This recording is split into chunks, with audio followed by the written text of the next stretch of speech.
Ini kita selalu istilahnya disuguhkan dengan pemandangan fenomena yang ada di media sosial. Tanpa kita sadari, mau tidak mau, kita bisa mengumpulkan data bahwa mental, adab, etika dari anak secara umum ini sudah bergeser jauh dari pola pikir kita ataupun sifat karakter kita waktu kita masih remaja ataupun usia sekolah. Seperti apa nih fenomena ini Pak Tri sebetulnya? Ya sebenarnya ini juga menjadi keresahan semua guru se-Indonesia mungkin ya, karena memang banyak kasus yang murid berani kurang ajar dengan guru. Betul. Di media sosial itu kan tersebar dan tingkat sopan santunnya kayaknya menurun nih, tidak seperti di era-era zaman kita sekolah dulu. Betul. Kalau dulu kan lihat guru di pinggir jalanan saya udah takut, mesti sangat menghormati, wibawa lah. Ketika masuk rumah lagi kok bahasannya beda. Itu biasanya karena pengaruh pergaulan. Ini orang tua sebenarnya harus perlu untuk mengawasi kepada siapa dia main, sama siapa, terus anak-anak ini dapat apa, mainnya main apa.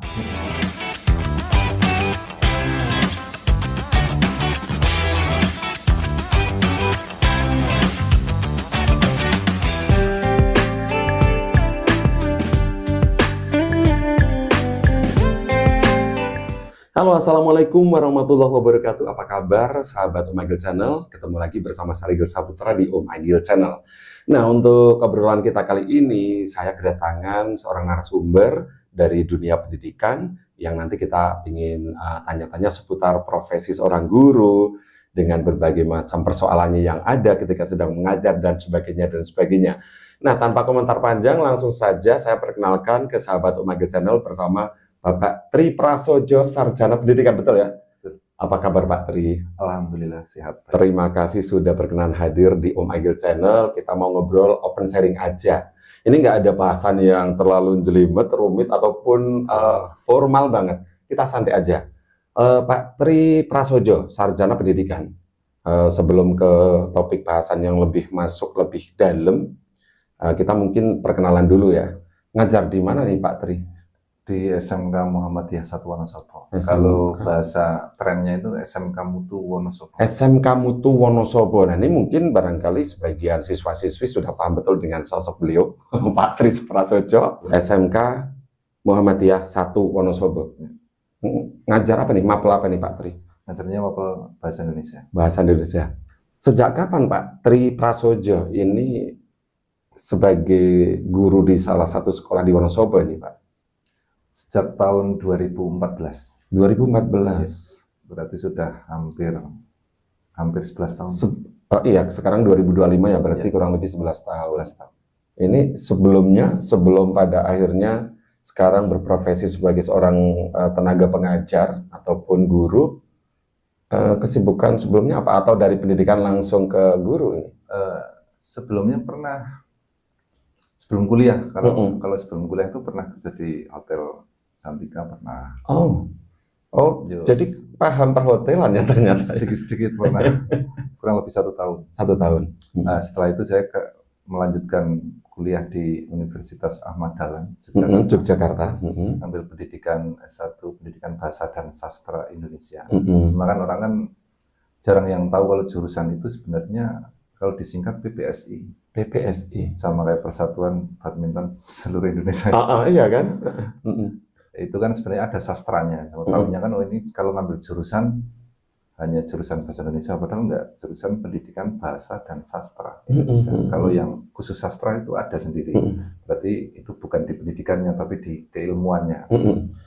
Kenapa Pak Tri ini milih menjadi guru impian dari kecil atau misalnya kecemplung begitu saja atau dorongan orang tua? Ini kan biasanya orang menemukan jati dirinya dengan segala profesinya. Ada banyak faktor X. Sengaja dari awal, tujuan awal memang pengen jadi guru atau ada dorongan dari siapa nih Pak Tri?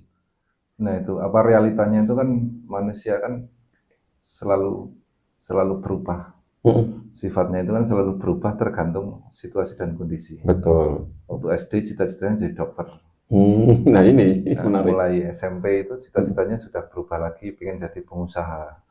Gitu. SMA itu ditanya, SMK itu dulu ditanya yang penting sukses. Nah kadang kalau orang-orang yang udah dewasa ditanya yang penting kerja.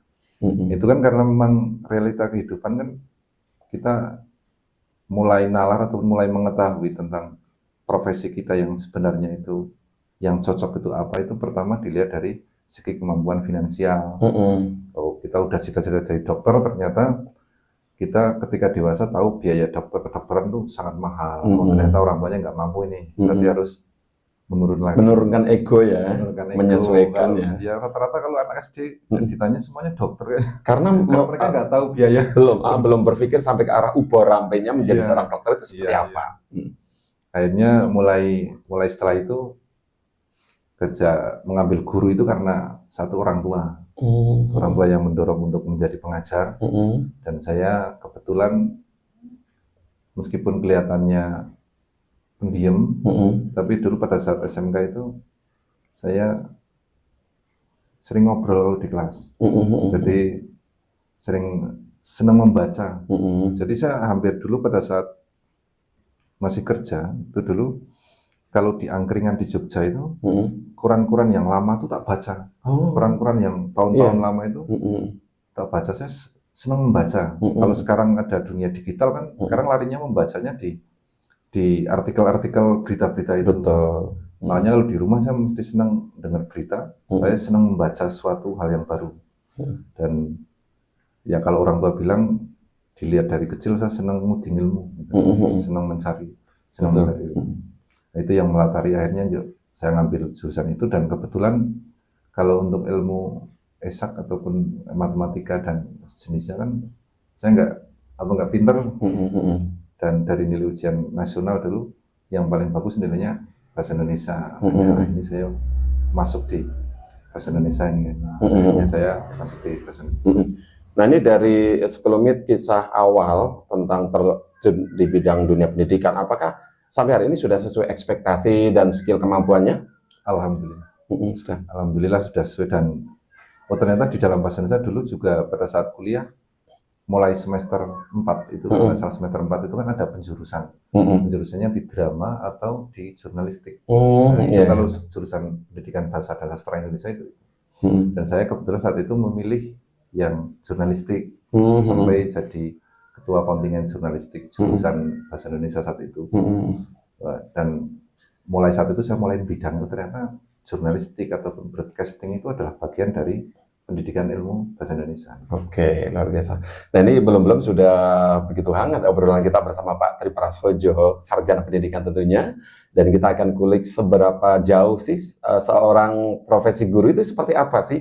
Tentunya tidak hanya tidak selalu mulus ya dalam perjalanan karir, kemudian praktek di lapangan, tentunya ada hal-hal teknis ataupun non teknis yang ternyata bisa menjadi kendala. Kalau kita tidak bisa menghandle-nya, bisa menjadi kendala ya. Nah, nanti kita akan ngobrol terkait dengan profesi seorang guru.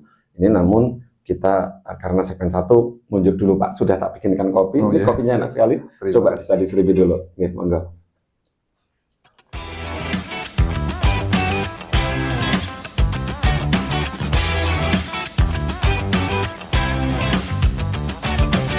Oke, sahabat Omegle Channel, balik lagi di season yang kedua atau segmen kedua. Kita masih ngobrol ataupun ya, open sharing bersama Pak Guru kita, Pak Tri Prasojo, sarjana pendidikan yang tentunya membidangi di bidang bahasa Indonesia dan sastra enggak? Sama dengan sastra. Sama dengan sastra ya. Ini Pak Tri, sebetulnya saya tidak mau ngulik tentang materi pembelajaran banget ya. Kita pengen ngobrol santai aja, tapi yang sedang berkembang di era-era seperti sekarang ini. Sebetulnya saya cukup miris ketika ada perubahan. Ini perubahan yang dialami kalau di era saya zaman muda dulu dengan sekarang, jujur melihat media sosial, tayangan-tayangan yang ada terkait dengan dunia pendidikan agak miris. Setuju nggak setuju? Nanti Pak Tri bisa menjawab di sini. Istilahnya setujunya seperti apa, kemudian tidaknya seperti apa, kemudian cara menghandle putra-putri siswa-siswi didik kita supaya mungkin pada saatnya nanti bisa kembali lagi tidak harus ke zaman dulu, karena bagaimanapun era selalu berubah, akan tetapi jangan frontal. Ini kita selalu istilahnya disuguhkan dengan pemandangan fenomena yang ada di media sosial. Tanpa kita sadari, mau tidak mau, kita bisa mengumpulkan data bahwa mental, adab, etika dari anak secara umum ini sudah bergeser jauh dari pola pikir kita ataupun sifat karakter kita waktu kita masih remaja ataupun usia sekolah. Betul nggak Pak? Atau seperti apa nih fenomena ini Pak Tri sebetulnya? Ya sebenarnya ini juga menjadi keresahan semua guru se-Indonesia mungkin ya, karena memang banyak kasus yang murid berani kurang ajar dengan guru. Betul. Di media sosial itu kan tersebar dan tingkat sopan santunnya kayaknya menurun nih, tidak seperti di era-era zaman kita sekolah dulu. Betul. Kalau dulu kan lihat guru di pinggir jalanan saya udah takut, mesti sangat menghormati, wibawa lah. Iya. Sekarang memang untuk anak-anak itu sedikit lebih pemberani atau sedikit lebih berubah dari segi sikap karakter anak terhadap orang yang lebih tua itu memang sedikit berubah. Mungkin yang pertama, kalau menurut saya secara pribadi ya, yang pertama adalah pengaruh media. Media itu bisa televisi, bisa media sosial. Betul. Itu karena dengan tuntunan-tuntunan seperti itu kan membuat mereka yang tadinya belum tahu jadi tahu. Kalau di zaman dulu itu kan kita memang benar-benar miskin informasi yang kita, karena orang itu kan membiasakan diri atau kebiasaan melakukan satu hal dari apa yang kita lihat dan apa yang kita tonton itu menjadi dasar. Makanya anak-anak sekarang banyak banget yang kadang keluar kata-kata kasar, keluar kata-kata istilah-istilah sekarang mudah untuk terucap karena mereka melihatnya di media sosial. Banyak anak-anak seusia mereka yang mengucapkan seperti itu. Oh, ini berarti yang mereka anggap ini berarti menjadi suatu hal yang biasa nih di era sekarang, kayak ini nggak masalah. Nah, itu yang membuat mereka jadi lebih pemberani, membuat mereka lebih, dalam tanda kutip, lebih kurang ajar kepada guru ataupun bahkan orang tua di rumah. Yang kedua ya peran keluarga. Biasanya itu sebagian besar kalau anak-anak itu, makanya ya nggak semuanya, tapi hampir dari keluarga yang broken biasanya orang tuanya di mana, tinggalnya di rumah sama nenek. Ya biasanya kalau nenek itu kan pasti akan lebih senang memanjakan daripada orang tua itu sendiri. Mesti apa-apa dituruti dan lain sebagainya. Terus tingkat dari keluarga juga kurangnya perhatian, misalkan ada yang sekarang orang tua kalah dengan anak gitu. Yang penting anak diem dikasih HP dan kurangnya kontrol itu sebenarnya pengaruh banget, karena sekolah itu kan hanya bisa mendidik selama 8-9 jam. Betul. Tetapi prakteknya itu kan yang paling banyak kan sebenarnya di rumah. Yang ketiga itu dari tingkat pergaulan. Itu pergaulan paling penting karena biasanya teman-teman ataupun circle itu akan sangat mempengaruhi. Betul. Yang tadinya dia tidak pemberani menjadi pemberani, yang tadinya dia oh ini keluar rumah baik, tapi ketika masuk rumah lagi kok bahasannya beda. Itu biasanya karena pengaruh pergaulan. Ini orang tua sebenarnya harus perlu untuk mengawasi kepada siapa dia main, sama siapa, terus anak-anak ini dapat apa, mainnya main apa. Ini harus benar-benar bisa diawasi. Kalau zaman dulu kan media untuk hiburan itu kan sedikit. Media untuk komunikasi juga, kalau orang mau bertamu harus datang ke rumahnya, tidak melalui telepon dan lain sebagainya. Sekarang ada HP. Jadi kadang anak itu benar, misalkan mau acara main, dia nggak berani izin sama orang tuanya. Kadang temennya yang bilang, udah nanti bilang aja kerja kelompok. Alibinya seperti itu. Makanya banyak sekali ada yang anak pamit berangkat ke sekolah tapi tidak sampai sekolah. Itu banyak kasus seperti itu. Meskipun sebetulnya hal ini dulu-dulunya juga terjadi, tapi tidak semarak seperti sekarang loh Pak. Saya memperhatikan seperti itu. Dulu juga saya yakin adalah kenakalan remaja era dulu, tapi kan masih bisa ditolerir daripada perkembangan yang seperti sekarang ini, begitu ya. Nah, dari pihak sekolah sendiri antisipasinya dengan maraknya kasus per kasus seperti ini bagaimana ini? Sebenarnya udah mulai beberapa hal sudah dilakukan dari sekolahan. Ya saya kasih contoh SMK Muhammadiyah 1 Wonosobo ya. SMK Mutu itu sudah menggerakkan pendidikan karakter. Pendidikan karakter itu mulai dari kedisiplinan. Anak jam 7:05 harus sudah sampai sekolahan. Terus menggunakan seragam yang baik, rambut yang rapi, termasuk tingkat keagamaannya ditingkatkan. Mulai dari jam pertama ada tadarus Al-Quran bersama. Kalau di SMK Mutu Wonosobo itu kalau pagi itu indah karena setiap pagi mesti ada tadarus yang itu yang dipimpin oleh pelajar juga. Oh iya. Jadi nanti ditirukan sama seluruh pelajar di SMK Muhammadiyah 1 Wonosobo itu. Dan untuk pendidikan karakter selain yang pertama ada dari kedisiplinan, kerapian, terus keagamaan ya. Yang ketiga juga ada akhlak. Akhlak itu meliputi ada sifat kejujuran, ada sikap bertanggung jawab, ada sikap untuk agar mereka bisa mematuhi aturan-aturan yang ada. Karena kan kalau orang mengatakan memang tidak ada kaitannya rambut pendek dengan pintar. Betul. Iya. Tidak ada kaitannya orang itu berangkatnya lebih awal itu mesti dia pintar, itu enggak. Tetapi kan sebenarnya kita kan melatih untuk mendidik anak biar dia itu melakukan sesuatu itu sesuai dengan sistemnya. Iya, disiplin dan tanggung jawab ya, dua cluenya ya. Iya. Oh ya, ini tentunya menarik sekali pembahasan kita untuk sahabat Om Agil Channel bersama Pak Tri Prasojo SPD yang luar biasa. Pak, ini boleh sisi lain ya. Kalau tadi secara global saya ngomong seperti itu membenarkan kan dari sisi seorang guru.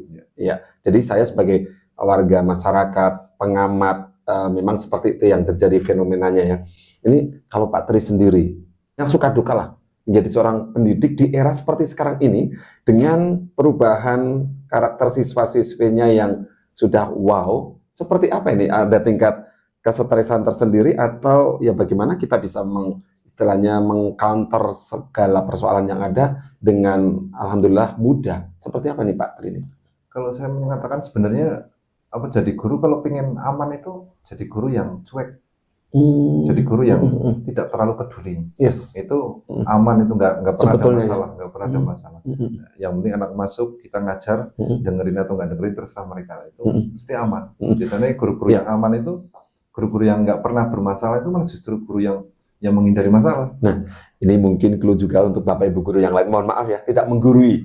Tapi kita open sharing aja, ambil sisi positifnya ketika kita ngobrol tentang profesi seorang guru. Kalau di antara sahabat Om Agil Channel yang berprofesi sebagai guru merasa, wah ini istilahnya bukan aku banget, monggo, ini sah-sah saja. Tapi di sini tidak ada istilahnya menggurui, tapi versi Pak Tri Prasojo menjadi seorang pendidik supaya disegani ataupun tetap wibawa di mata siswa-siswinya agak cuek. Soalnya apa? Mohon maaf, era digital seperti sekarang ini bukan tidak mungkin semua guru karena dari dulu tidak ada media sosial yang bisa memblow up seluruh aktivitas. Sekarang dengan mudahnya, maaf nih, aplikasi-aplikasi sehingga mereka juga kadang tanda kutip lupa akan tugas pokoknya sebagai seorang guru pendidik yang mau tidak mau diguguk dan ditiru oleh seluruh siswa. Kadang main media sosial, kadang ngajak siswa sampai begitu dekatnya. Ini rawan nggak sih menurut Pak Tri taruh kata bermain media sosial bersama siswa? Satu sisi boleh saya melihat ini kedekatan antara guru dan siswa bagus dalam sisi lain. Tapi sisi lain ketika murid sudah terlalu dideketin sama seorang guru, hampir tidak ada batas, alih-alih sebagai pendekatan persuasif terhadap siswa, menurut saya juga enggak juga. Ini bagaimana nih Pak? Ada ya sebagian orang sebagian ibu ataupun bapak guru yang beberapa kali terlalu dekat dengan siswa, pada akhirnya siswa merasa tidak ada batasannya. Gimana nih Pak Tri menyikapi yang ini?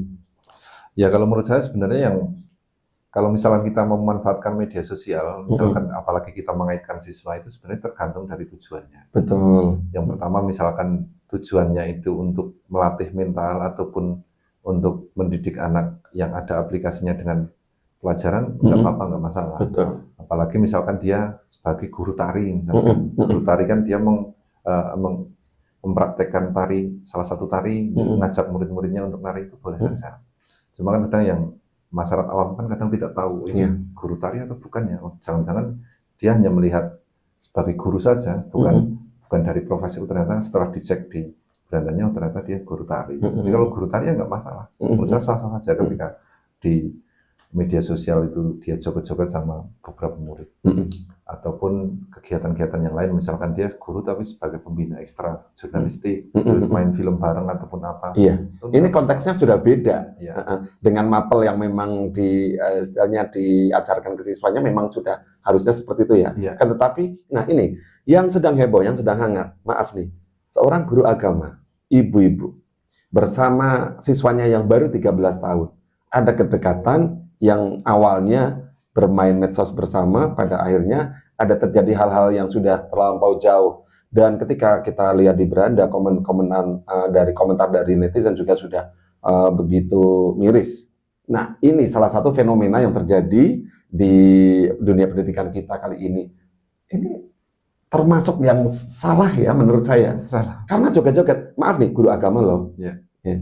Kemudian dengan siswa yang lawan jenis, kemudian diajak joget-joget, bukan masalah pendidikan, gitu loh. Ini termasuk yang disampaikan tadi Pak Tri ya. Ya ini sebenarnya yang paling berat menjadi guru itu adalah mengemban amanah bahwa kita itu seorang guru. Ya kita meskipun kita juga manusia biasa ya, tidak terlepas dari segala kekurangan dan kesalahan itu pasti ada. Tapi ya setidaknya kita berusaha untuk selalu mawas diri bahwa saya itu guru. Memang berat. Di situnya berat, kadang kita sampai melampaui batas, kadang kita hilaf atau bahkan hal yang lebih buruk, melakukan pelecehan dan sebagainya, itu kan juga banyak kasus guru melakukan hal seperti itu.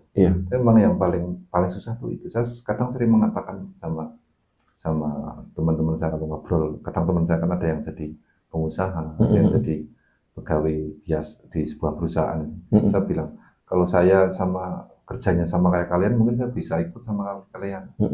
Tapi kan karena saya guru, kadang hal yang sepele, misalkan saya pulang tiba-tiba hujan pakai mantel, terus saya pakai mantel di depan sebuah kafe ataupun klub malam. Nanti kalau anak lihat dikira saya habis keluar dari situ, itu yang amanah yang berat itu. Betul. Di situ. Padahal di situ memang benar-benar kondisi urgent, mau mengenakan jas hujan karena hujan gitu ya. Hanya tidak tepat saja tempatnya, dilalai kok di situ gitu Pak. Itu pun saya dalam kehidupan sehari-hari saya selalu berusaha untuk selalu iling gitu, untuk selalu ingat bahwa oh ini saya guru. Kadang ya yang namanya manusia biasa, kadang kedekatan sama anak itu juga bisa semua juga bisa pasti akan mengalami, karena dekat dengan anak itu karena mungkin anak itu berprestasi, karena anak itu kan karakter anak kan beda-beda. Betul. Ada yang anak itu rasa ingin tahunya tinggi, karena yang saya lihat itu anak-anak yang pintar itu anak yang proaktif, anak yang selalu tanya, ini Pak, ini besok mau ujian kisi-kisinya apa Pak? Yang tanya itu rata-rata anak-anak yang pintar itu. Kalau yang anak-anak yang kurang pintar atau yang belum pintar itu biasanya mereka cuek-cuek saja. Besok ujian materinya apa, terserah itu. Nah, anak-anak yang dekat itu biasanya mereka sering japri, kadang tanya ini dan sebagainya.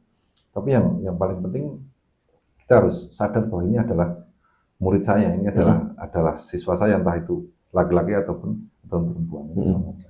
Oh ya, ini ke agak-agak ke global lagi, kemudian bicara tentang kurikulum dari Kemendikbud kan sudah berganti lagi nih.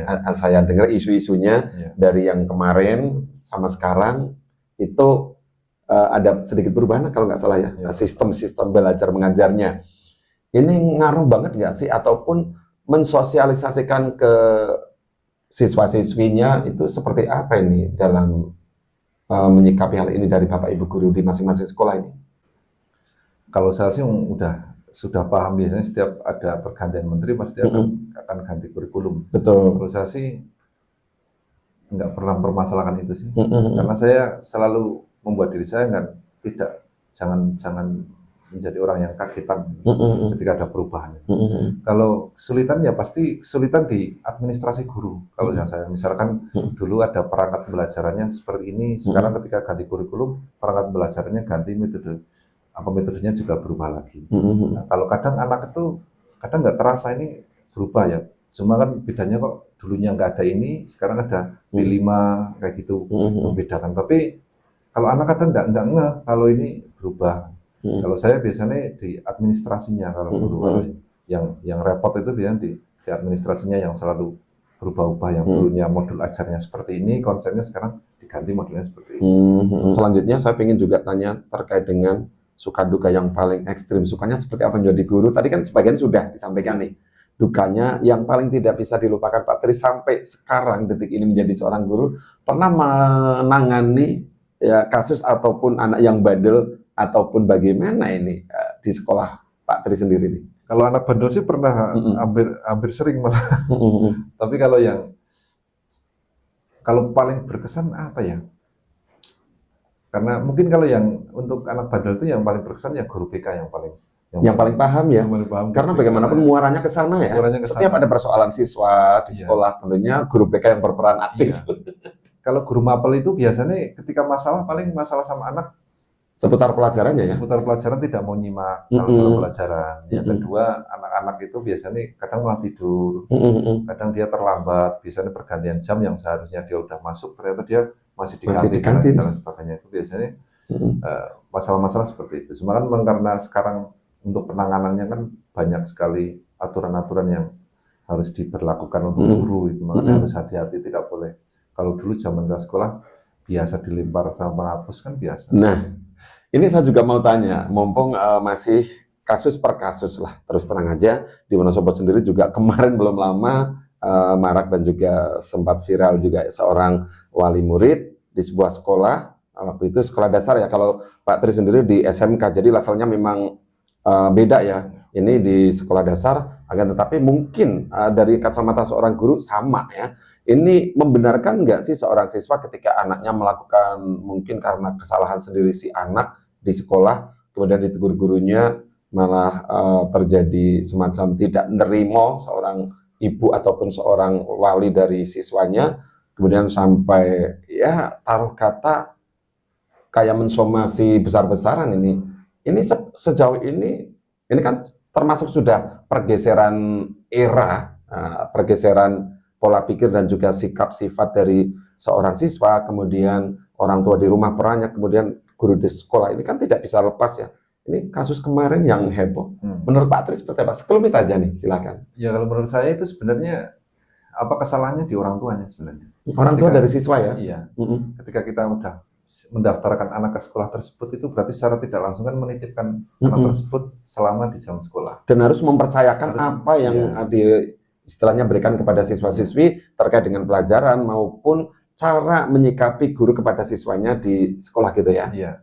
Jadi kalau bahasanya udah nitip itu berarti harusnya kita harus percaya semuanya. Yang jelas kalaupun ada kesalahpahaman itu ya pasti kadang ada kesalahpahaman. Makanya kan banyak kasus-kasus yang seperti itu akhirnya guru itu kadang bingung mau menangani. Akhirnya anak yang berani sama gurunya karena gurunya tidak berani untuk menangani secara fisik, jadi mereka nggak takut. Padahal kan sebenarnya ya ada hal-hal yang guru itu kan biasanya melerai. Kalau nanti ada yang ternyata mukul dan sebagainya, itu mesti mungkin sebuah kesalahan ataupun mesti sebuah ketidaksengajaan. Yang jelas apalagi ketika kasusnya dua anak berkelahi itu kan mesti anak gurunya kan mesti bagaimana cara harus melerai, agar melerai, tidak malah akan menyalahi salah satunya, enggak. Memang itu perlu kesadaran orang tua karena anak itu akan baik itu juga karena orang tua. Kalau orang tua udah bilang pokoknya kamu kalau sekolah kalau kamu ada masalah kamu yang tak marah, itu biasanya anak benar. Di zaman dulu kan kalau kita habis berkelahi sama orang lain, kita wadul sama orang tua malah kita dipukul sampai rumah. Malah tambah dimarahi sampai rumah. Betul. Ini saya juga pernah merasakan ketika dibalang penghapus lah, dilempar penghapus sama guru di sekolah. Itu ketika kita mengadu ke orang tua justru itu, mungkin kamu yang nakal, kan begitu. Tidak serta-merta melindungi anak tanpa melihat permasalahan yang terjadi. Nah ini mungkin monggo bijaksana juga untuk orang tua yang menitipkan putra-putrinya di sekolah, dimanapun itu, untuk bijaksana ya. Karena bagaimanapun kalau sudah di sekolah, otomatis hak dan kewenangan Bapak Ibu guru di sekolah untuk mendidik putra-putri dari mata pelajarannya sampai ke akhlak budi pekertinya sudah include begitu ya. Percayakan saja kepada Bapak Ibu guru yang membina ataupun mendidik putra-putri kita di sekolah. Oke Pak Tri, semakin hangat. Satu segmen lagi kita akan bicara, tapi unjuk lagi, kita akan ngopi lagi. Setelah ini kita kembali obrolan bersama Pak Tri Prasojo, Sarjana Pendidikan.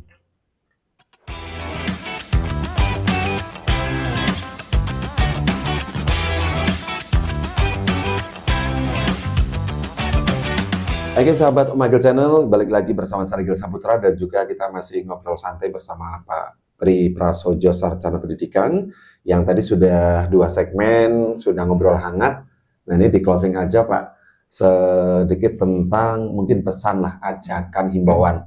Yang pertama mungkin Pak Tri bisa menyampaikan ke sesama profesi guru nih, seperti apa menyikapi fenomena seperti ini dan seharusnya seperti apa dalam memberikan pemahaman pelajaran terhadap putra-putri ataupun siswa-siswinya.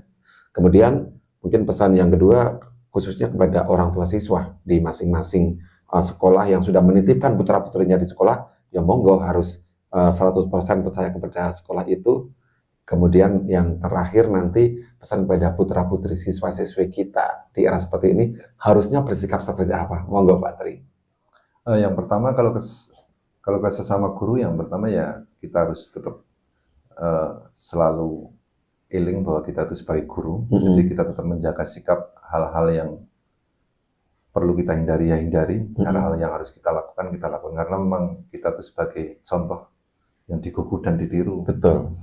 Yang kedua harus selalu mau belajar hal-hal yang baru karena memang kehidupan kan terus berkembang dan berubah terus. Kalau menjadi guru kan harus bisa selalu berinovasi, harus bisa terus belajar, entah itu melalui webinar ataupun melalui seminar ataupun kita membeli buku dengan membacanya dan lain sebagainya. Ya meskipun saya juga masih tahap belajar, kita sama-sama belajar, bukan bermaksud untuk menggurui lah. Betul.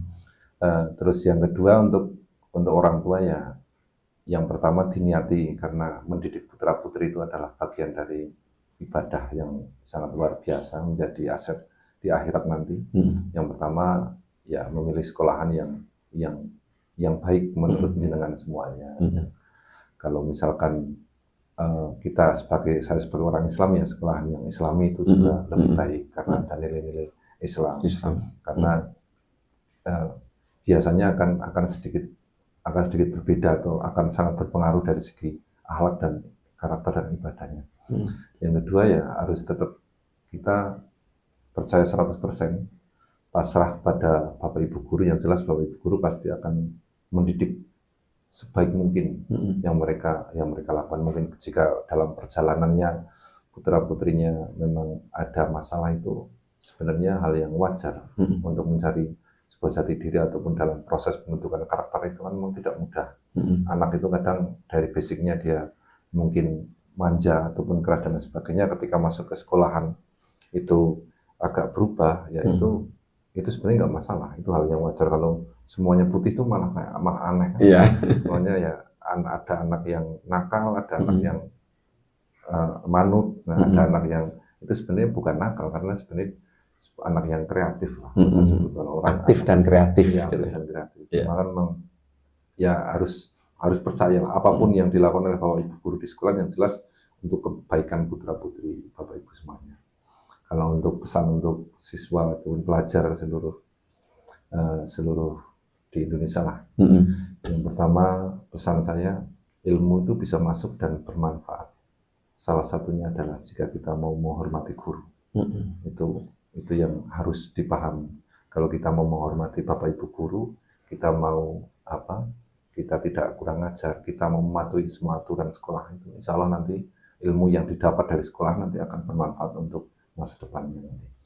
Ya luar biasa, banyak sekali hal positif yang bisa kita ambil. Semoga yang nonton tayangan ini bisa mengaplikasikan masing-masing sesuai dengan tupoksinya lah ya. Kita sebagai orang tua, Bapak Ibu guru ataupun para siswa semuanya, monggo bersama-sama. Kalau tidak kita, siapa lagi yang istilahnya bisa memperbaiki seluruh istilahnya pola pikir ataupun etika dan juga penerapan-penerapan yang sesuai dengan bidangnya masing-masing di dunia pendidikan tentunya. Nah, sampai di sini kebersamaan kita bersama Sarigil Saputra. Terima kasih Pak Tri Prasojo SPD sudah berkenan hadir di sela-sela sibuknya, sedang ada kegiatan belajar mengajar, tetapi menyempatkan waktu. Alhamdulillah bisa sinkron waktunya. Semoga tayangan ini bisa bermanfaat. Dan bagi yang baru ketemu dengan channel ini, silakan langsung like, comment, subscribe. Atau barangkali pingin profesi apa sih yang kita undang, begitu ya. Nanti kita mudah-mudahan bisa menghadirkan sesuai apa yang menjadi keinginan seluruh sahabat Agil Channel. Sarigil Saputra, Pak Tri Prasojo SPD, terima kasih. Pamit undur diri. Assalamualaikum warahmatullahi wabarakatuh.